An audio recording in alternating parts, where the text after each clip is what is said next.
Hi everyone, my name is Jennifer Kelly. I'm a therapist in Colorado Springs. The type of therapy I practice is called somatic processing. It's also known as somatic trauma resolution, and then I also practice esoteric therapy. Part of what somatic processing does is it invites this opportunity to be with yourself, to be in your body, and to listen to the signals that your body is giving. One thing I do with my clients is I give them tools that they can take from the office into home, because honestly, if I'm a successful therapist, I shouldn't be seeing clients for years on end. I want them to be healthy on their own and not need me to find health. So I wanted to offer some tips for anybody dealing with fear and anxiety and worry in this troubling time that we're all in, because honestly, we've never been here before. None of us really knows what's going to happen. And so the best thing we can do is take care of ourselves. So I wanted to share a few tips with whoever might need it, whether you be a client of mine or a stranger. Hopefully these will help. So my first tip is to make a list that I call Just for Today list. A lot of fear, anxiety, and worry comes from control. And we are all in a position that we can't really control what's going on. I can't control that my state decided that we should shelter in place as of last night. I can't control that people are hoarding toilet paper. I can't control that there's no cure. I can't control that this is viral and it is infecting way too many people. But what I can control, that I have a handle on. So my Just for Today list includes making a video, check. Staying hydrated, so I've got a big bottle of water next to me. And, there's one more box in my closet I need to go through. So those are my 3 things for my Just for Today list. I can control those things. And if I happen to not make my list, I also can control how I treat myself about that. My next tip is about your senses, and this is for people who really struggle with anxiety. This might be producing panic attacks or overwhelm feelings. And it includes your 5 senses. So the first one is sight. So you need to look around you, and I include looking behind you so that part of your brain that's trying to keep you safe can see behind you as well. And you're going to look for 5 things of the same color. If color doesn't work for you, you can use same size or same shape. So finding 5 rectangles or finding 5 things that are the size of a pen. So I'm going to use color. And so my first thing is I have a blue shirt on. So there's number 1. I have a blue pen. 2. I have a blue envelope. 3.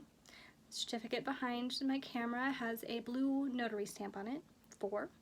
And then if I look behind me, I have blue on my tapestry. And now that part of my brain knows that I'm safe from behind, too. The next sense is hearing, so listening for 4 different sounds. So I can hear my daughter's bird. I can hear a train outside. I can hear my own voice. And I can hear somebody walking outside the window. So there's 4 sounds. Next, I'm going to touch 3 different textures. So my hair is 1. That feels smooth, whatever. Number 2, my arm feels different than my hair. And then number 3, I'm going to touch my desk. So those are 3 different textures. The last 2, some people giggle about, but your sense of smell, very deep in your brain, so it's very important to bring this online too. So you need to smell 2 different things. So I'm going to smell my shirt. Thankfully it smells clean. And then I'm going to smell the back of my hand because it smells a little different. And the last thing is to taste something new. If you have a mint, you can pop a mint in your mouth. If you don't have a mint, your thumb tastes different than your mouth does. So wash your hands after you do this, but you can lick your thumb. So now what I've done is I've enacted all 5 of my senses and brought them into the present moment. And I've given my brain a lot of new information. So it is not able to run that program of, oh my God, freak out. Now I'm here. Now I'm back in control. So that's my 5 senses tip. Another tip that is really good for kids especially, but even for adults who are going into that overwhelmed state, is what I call the opposite game. So as quickly as you can, answer the first thing that pops in your head, knowing that every answer you give is the right answer. So what is the opposite of chocolate cake? What is the opposite of a tree? What is the opposite of an elephant? What's the opposite of a plate? What's the opposite of the sky? And what is the opposite of your left foot? So hopefully you played along and you answered. And that's another thing that brings you back into the present moment. And having the questions be so random and strange, like what is the opposite of an elephant? I don't know. That forces your brain to cross the midline. So also brings your brain back into here and now. It's kind of like hitting Control-Alt-Delete for your brain. You can clear the previous program and run the next program that you want to run. Okay. Another tip for helping with fear, anxiety, and worry is to count your blessings. Sorry, it works. So for everything that's going wrong, tell me 3 things that are going right. You know, as simple as the utilities are still working. Thank goodness. And I know our utility company is working with us on payment, so I'm grateful for that. I'm grateful that my clock is set to the right time and it's still plugged into the wall and it's still keeping time. This can be endless. You can follow the line of something. So if you're grateful for the apple you ate today, you can offer some gratitude to the clerk that put it in the bag, to the person that stocked it on the shelf, to the truck that drove it to the store, to the person who unloaded that truck, to the driver who drove that truck, to that person's family.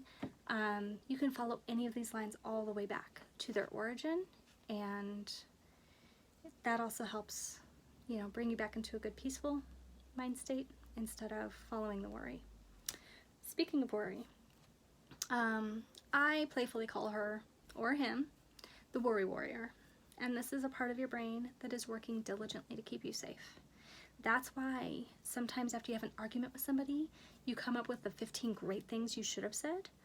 Or if your child is a little late coming home from school, you come up with the worst possible scenario of how they could have died or been hurt. This worry warrior keeps us safe, but they go a little crazy sometimes. My worry warrior gets really inventive and a little weird. So my trick for helping with the worry warrior is, number 1, recognizing that is here to protect you. So, for instance, the book I'm reading, the woman talks about a tarantula being in her kitchen. I'm terrified of spiders. I don't want tarantulas anywhere near me. So my worry warrior goes crazy worrying about gigantic spiders that could eat my face. But as I speak it out loud, logical part of my brain comes online and says, yeah, but you live in Colorado. They can be found in southern Colorado, but that's not where you live. Number 2, you live in a home with a dog. Should a giant spider come into the home, the dog would certainly know. And she loves to bark, so she would certainly let me know. And 3rd, that's just crazy. That was somebody else's story who lives in the Dominican Republic. That's a worry she has to have, is tarantulas. So by speaking it out loud, I put my worry warrior in her place. Now, this isn't a shaming thing. I want that part of my brain to protect me, but I don't want that to be the only voice I hear. So I really encourage any worries or fears that you have, if it's safe enough for you, and only you can make that decision, but if it's safe enough for you, to let it be spoken. Speak it out loud. And this helps on 3 different fronts. The first, when you speak something out loud, the synapses in your brain actually change. The chemicals in your brain change. And what was once a worry in a place of your brain that can't really do anything, it moves to a different part of your brain where you are able to take action, you're able to come up with a solution. You can actually problem solve from that part of your brain. So speaking it out loud, even if you're telling your plant or your cat or your steering wheel, it still causes the chain reaction in your brain. So number 1, speak it out loud, because the brain chemistry changes it. Number 2, sometimes it doesn't sound ridiculous when it's in our brain, but when we say it out loud, like that I'm afraid a tarantula is going to come in my home, that's stupid. That's ridiculous. Or the other thing it can do is surprise you. Huh, I did not know that I was afraid of that. And the third thing is this lets you walk your worry warrior. So if anyone has a dog, I came up with this metaphor earlier and it makes a lot of sense to me that when I'm walking my dog and there's that one thing that she really wants to smell, if I fight with her, if I don't let her smell it, then it just ruins our walk and we end up in an argument, and then she wants to smell the next thing even worse, and then I fight with her more. But if I can let go, if I can just let her sniff the leaf, it's over before I know it, and we can continue on our walk. So let your worry warrior walk. My last tip is to allow yourself to feel emotions. Most emotions, chemically speaking, last 90 seconds in the brain. And it's often torturous for us to say, no, sadness, I can't listen to you right now, I'm too busy. And then we keep pushing sadness away and away and away. And now, instead of letting sadness bloom for 90 seconds and dealing with it, we spend hours, years, decades pushing emotions away. So I invite for you, if it's safe enough, let yourself feel it. This is scary. It's sad. I'm very sad. My son was supposed to go on this amazing hiking, camping adventure for 3 days next month that his sister has gone on 3 times. It's finally his turn. And he doesn't get to go. And as much as I wish that they would postpone it, change the date, do something other than just say no, they're not. So I'm sad for him. I'm sad for me. 3 days without my boy. Joking. So I know that's a small worry. It's a small sadness right now. Other people are dealing with bigger ones. And it's not about comparison. It's still sad. So when I let myself feel sad for him, when I let myself grieve that he doesn't get this experience now, well, then I can come up with creative things. So like, okay, well, maybe we can go camping in the same area he was supposed to go. Maybe we can learn how to make candles. So something that they were going to do. Maybe we can make our own paper. Who knows? See, now I'm problem solving. So those are my tips. I hope they help. If anybody needs me, hopefully you know how to find me. And thank you for doing your part in taking care of our everyone. We all have somebody that we're worried about. So let yourself feel. Count your blessings. You got this. Thanks.